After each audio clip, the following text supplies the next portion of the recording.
good day or good evening. Dito is afternoon pa lang. Kasi magkaiba tayo ng oras, kaya good day everyone. Ngayon po tayo ay magluluto ng chicken gravy. Thank you sa mga nag-follow. Thank you sa inyo lahat. Basta walang sawang pasasalamat. Dahil kung wala kayo, wala rin ako. Thank you! And luto na tayo ng chicken gravy. Pero para sa akin lang yun ay niluluto ko sa aking sa previous employer na Indian family. Yun ay paborito nila. Since Indian, miss ko ang Indian food. Pero wala tayong mga spicy. Lalawakan lang natin ng yogurt at saka ng tomato gravy. At saka ng, of course, butter and onion and garlic. Saka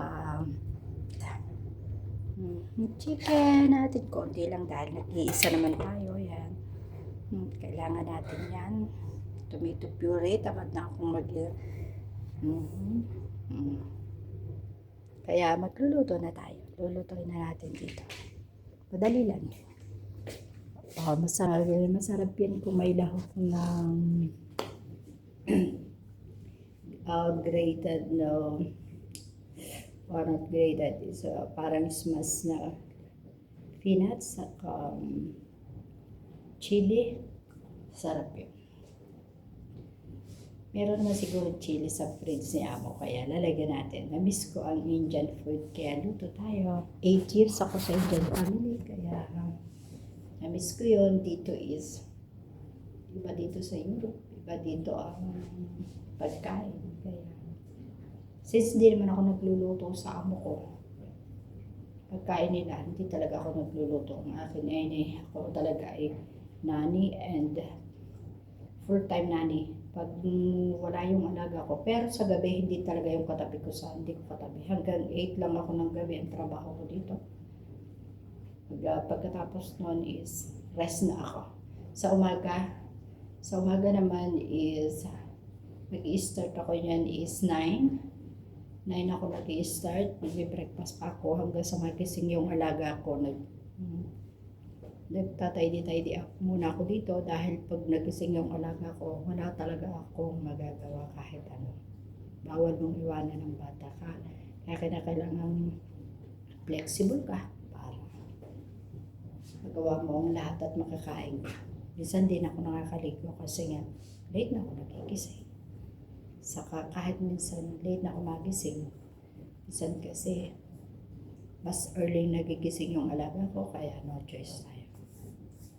Pero yung oras ng pahinga is sapat naman.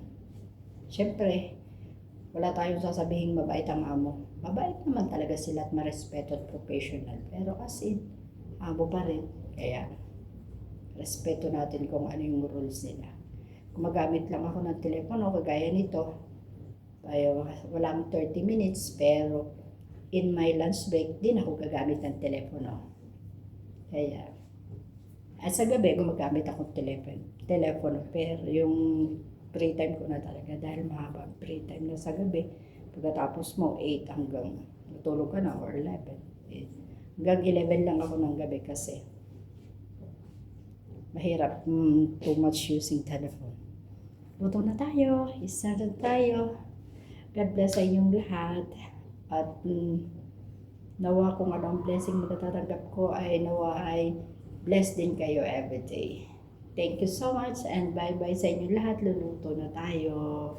Short video lang tayo. Thank you. Walang sawang pasasalamat sa inyo. Bye. See you tomorrow.